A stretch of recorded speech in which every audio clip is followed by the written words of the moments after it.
Welcome once again to Lehto's Law. Here's Steve Lehto. There will be an ad at the end of this video.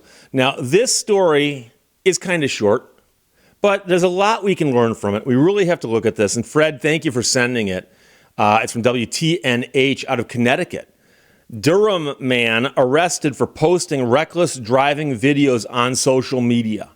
If you poke around on the internet, it doesn't take you very long if you want to find videos of people driving badly or people doing crazy stuff in cars. And sometimes it's shot from outside the car, sometimes it's shot from inside the car.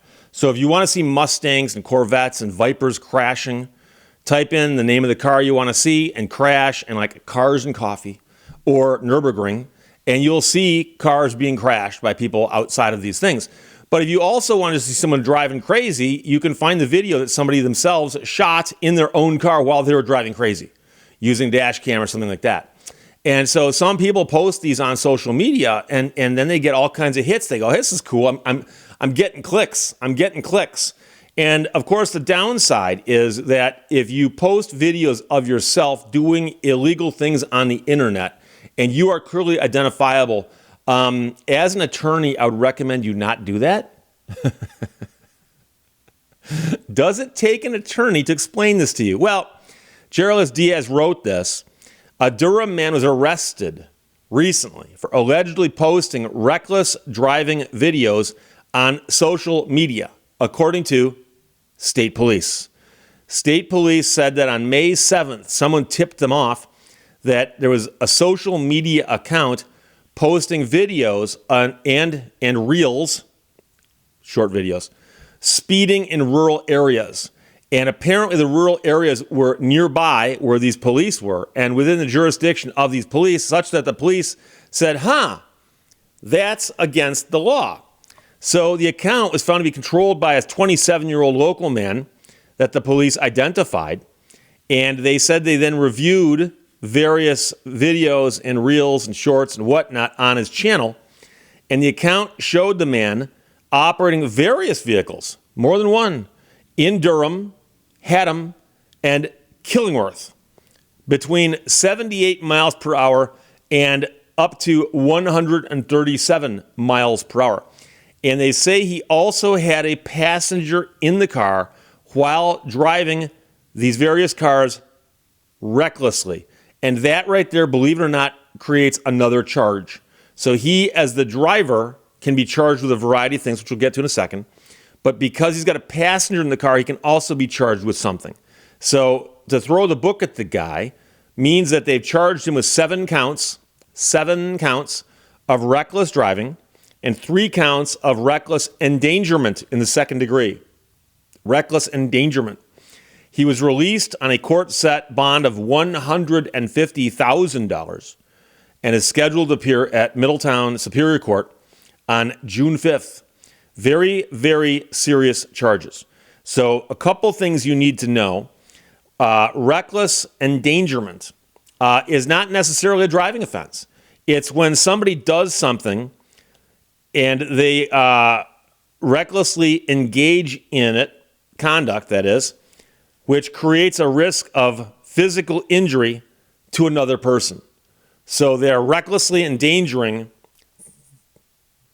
the health and welfare of the person in the car with them. Now, the other charges, 7 counts, reckless driving. You need to understand that in many states, reckless driving is not just simply a driving offense. And by that I mean is that your typical traffic offense. Let's suppose you roll through a stop sign and a police officer writes you up for it. Let's suppose that you are speeding 12 over. You get written up for that. Let's suppose that you go the wrong way down a one-way street, something like that. Those are usually civil infractions, and they do not rise to the level of criminality. They're not considered crimes. So there's often this distinction between crimes and civil infractions. And civil infractions are handled differently. So for instance, in many places, if you commit a crime and are charged, you have the right to a jury trial. For a civil infraction, probably not. Many states also have a lower standard on civil infractions, meaning that it's not guilty beyond a reasonable doubt. It means more likely than not. It's a much, much lower standard. So what he's charged with here, These are not traffic offenses in that sense. Reckless driving in many places is a misdemeanor, as is the reckless endangerment. So they've hit this guy with a stack of misdemeanor charges, okay? So it's 10 charges in total. And there are many states that say if you drive so many miles per hour above the speed limit, it's automatically deemed to be reckless driving. It's presumed. And all they got to do is show that you were doing that fast above the speed limit. Guess what? They got you for reckless. I mean, a court still has to find that, but that's the point. Reckless driving can also be you just driving like a crazy person and endangering other people while driving like that. But reckless driving, for instance, in Michigan, will get you a stack of points, which is not good for your record. You can go to jail for it if you're found guilty, and you will get your license suspended. And those are very serious ramifications. Many states are similar to that. And then the reckless endangerment is also a Class B misdemeanor in Connecticut. So that's a very serious thing as well. Now, I know you're going to say, but Steve, I've seen all kinds of people on the internet, many of whom you've spoken about, who do things where they appear to be breaking the law on camera, and then they post it to the internet, and it's out there. How do they do that? Well, some of them are living dangerously. And some of them, you may have noticed, will post a video of them, of themselves doing something like driving across the country at a really decent clip, and they'll often post it a year and a day after they do it. And that's not a coincidence. That's because in many places, the statute of limitations on a traffic offense is 1 year. And so many of the people who are doing this have put the thought process in and said, okay, if someone were to look at this video and think that I broke the law somehow, maybe I should wait until the statute of limitations runs on any hypothetical wrongs I may have committed. And so they do that just to be on the safe side. And of course, I've seen a lot of videos. There was one that went up a while back, and there's a lot of these unofficial things that people do, more for bragging rights, but the cannonball run is one. But there's also one where you would go out in the evening and do a lap around Manhattan. And there was kind of an agreement as to which roads you needed to do that on for it to count. And if you went out and drove it really, really fast and hit all the lights, the key was to see how fast you could get around Manhattan. And I saw people posting those videos also. And the question always is how old is the video? And were any laws broken? And were the laws broken in such a way that the video would prove it? And so when they say they've got a guy posting a video that shows him doing 137 miles per hour with someone in the car, implies that the video shows the speedometer and the passenger, or actually just the existence of a passenger. And as an attorney, I would not recommend that you video your speedometer and then post it on the internet in such a way that you can be identified, because otherwise you might wind up getting arrested for it, have to post a bond, and then wind up hitting the news at WTNH, where then some guy in Michigan's talking about you as an example of what not to do. But in this day and age, there are some people out there who go, I don't care. I simply want the attention. And I'm not condoning it. I'm simply pointing out that is how some people think. If I get the attention, I'm happy. So there you go.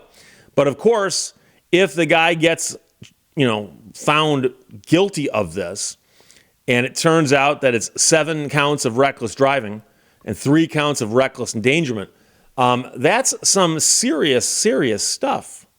So I don't know what would happen if they, start stacking jail terms and so on. But like I said, I know that in Michigan, you can get jail for it. I've represented people, believe it or not, who are charged with reckless driving. I've actually done jury trials on reckless driving.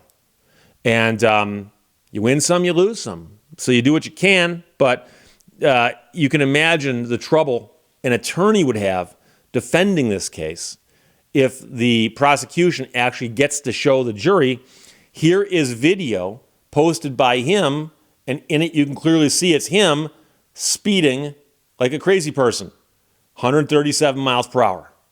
I mean, it's tough to beat that. I've mentioned before, juries love video. Juries, you could have 100 witnesses in a trial, each more interesting than the last. But if you said in your opening statement, by the way, we've got video of what happened, they're waiting for those other witnesses to shut up so they can see the video. It's just human nature. It's human nature. So if someone called me up and said, "Hey, Steve, will you defend me on this?" I suspect the last thing they're going to tell me is, "Oh, by the way, I shot video of it and I posted it online, and I think the prosecution's got copies of the video now." I'd be, "Oh, geez, I don't do those kind of cases anymore, but thank you for asking." So there you go. Fred, thanks for sending the story. Durham man arrested for posting reckless driving videos on social media. Gerald Diaz wrote that for WTNH. Questions or comments, put them below. Let's talk to you later. Bye-bye. I told you at the top there'd be an ad at the end of the video. Here we are. I'm here to talk about Flexi Spot chairs. I've talked about them before because Flexi Spot makes chairs that I love. I'm sitting in one right now. I also have another one at my desk in my office that I spend many hours in every single day, 7 days a week. I kid you not. And it's a lot like the one I'm sitting in right now. The main difference is the one that I've got at my office that I'm demonstrating down in the corner is the one with a footrest. It is adjustable in so many different ways, and it's extremely comfortable and it's durable. So it's got a lumbar support, for instance, which you can adjust. It's got adjustments for how far forward it leans, how far back it goes. The armrests are adjustable up and down, in and out. It's adjustable to where you can adjust it any way you need it to. And one thing I noticed, for instance, is that when I had the armrests at one height, they bumped my desk. So I lowered them just a tad. Don't bump the desk anymore. But they're extremely comfortable. The chairs are just so comfortable. And I've burned through so many office chairs in my career that it got to the point where I considered them disposable. Literally, I was buying new office chairs probably once or twice a year. And I would literally just haul one out, order another one, haul one. Nope, that stopped when I got my FlexiSpot C7. And so I actually got this one first. And then when I needed one at the office, I got the one with the footrest. And I put this one on the set, and I've had it ever since. So I sit in this one to shoot the videos. I sit in the other one at work. And, I got to be careful about using that footrest when other people are around, because if I lean back and put my feet up, some people might mistakenly think I'm sleeping. But I would never do that at work. It's not a good look. So the chairs are fabulous. I've even bought them for friends of mine. And I've had people call me and message me and say, "Steve, seriously," I'm like, "Trust me on this one, my friend, a C7 chair for your office or for your desk if you do a lot of computer work at home. They're extremely comfortable and they're durable." And so that's the first thing I'll tell you about is a C7 chair. So that's that. Second of all, by the way, there's going to be a deal I can tell you about in a second where I can save you some money. But second of all is the other chair, which is the XL6. And this is what we'd call a big comfy chair. This is the chair you put in your living room like I did. And you put it so it's generally facing the entertainment. So if you got a TV, you kind of point it at the TV. And then, of course, it's a race to who gets to sit in it. Because once someone claims it, it's gone for the rest of the evening. It is how it is. And so the XL6 is a recliner. Everything it does is through controls. So you don't have to sit there and muscle with it. You run the controls on it. It has dual motors, independent controls for both the backrest and the footrest. And it's got a weight capacity that you can get the tall size up to 440 pounds. This thing suits my needs just perfectly. So keep in mind that it lays back to where it's almost completely flat. And then it's completely adjustable, but it's also got massage, it's got heating, it's comfortable. This thing is a comfy chair. This thing really is. And of course, if you need it to or you want it to, it'll also lift all the way up to help you get out of the chair.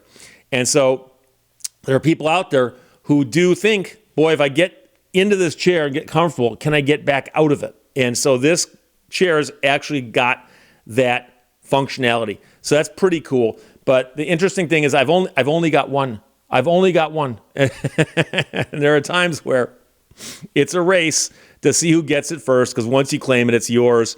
So understand that this chair is extremely durable, functional, comfortable, but it's also affordable.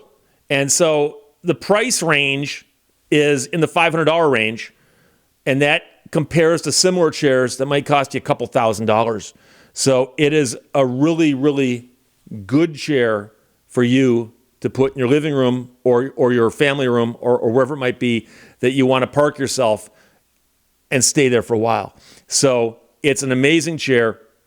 But here's the deal. With respect to both of these chairs, the C7, the office chair, or the XL6, which is the recliner, right now, first of all, I can get you a good deal on that because FlexiSpot's Brand Day and Memorial Day sale is on now, and you can grab the best discount on FlexiSpot products, including standing desks, ergonomic chairs, and they make all kinds of other stuff also. So use my code STEVE50, STEVE50, Steve50, to save an extra $50 on the C7 chair and the XL6 recliner. So you'll have also the opportunity to win free orders at the link below. Both of these chairs, I've had them now for quite some time. They are extremely durable, but they also, FlexiSpot offers a 10-year warranty, and free returns in 30 days. Free returns in 30 days. And I encourage people who buy products that I talk about on my channel, I encourage people to let me know their experiences. I say, I can only speak from my own personal experience as to how I feel about the chairs. So I tell people, if you order something that I suggested, please let me know whether you have a good experience or a bad experience. And I actually had somebody contact me a while back and say, hey, Steve, I had an issue. It turns out that there was something about the recliner that just wouldn't work with where it was fit in their house or something. And they said we returned it, and it was a trouble-free return. And the guy actually said to me, he said, Steve, he goes, it's an interesting concept that normally you buy a product and you're concerned, do I like it or do I not like the product itself? And he goes, I had no qualms with the product, but it just didn't work out for me. But he goes, the return was so trouble-free, he goes, that I found that remarkable. And he contacted me. And so I often talk on my channel about customer service and how many companies out there have got decent products, but the customer service is lacking. And so I like it when a company's got customer service that matches the quality of their products. So like I said, I'm sitting in a FlexiSpot chair right now. I put this chair on the set for a reason. I might only sit in this chair for 20 minutes or half an hour a day, but I need to be comfortable when sitting in this chair because I'm making videos. Extremely important work. And I've got a FlexiSpot chair at my desk. That'd be the C7, where I do my work that I sit in for hours every single day, 7 days a week. And then, of course, I've got the XL6 recliner in my living room, pointed at my TV. And I spend a lot of time in that. And like I said, it does all kinds of adjustments. It's got the dual motors. It's got the heating. It's got the vibrating. Whatever you want that chair to do, it'll do it for you. So keep that in mind as well. So again, FlexiSpot's Brand Day and Memorial Day sale is on, and you can grab the best discount on FlexiSpot products, including standing desks and ergonomic chairs and more. Use my code STEVE50 to save an extra $50 on the C7 chair and the XL6 recliner. I love my FlexiSpot chairs. Questions or comments, put them below. Let's talk to you later. Bye-bye. Thank you for watching Lehto's Law. You know you're getting old when the police start to look like high school age kids.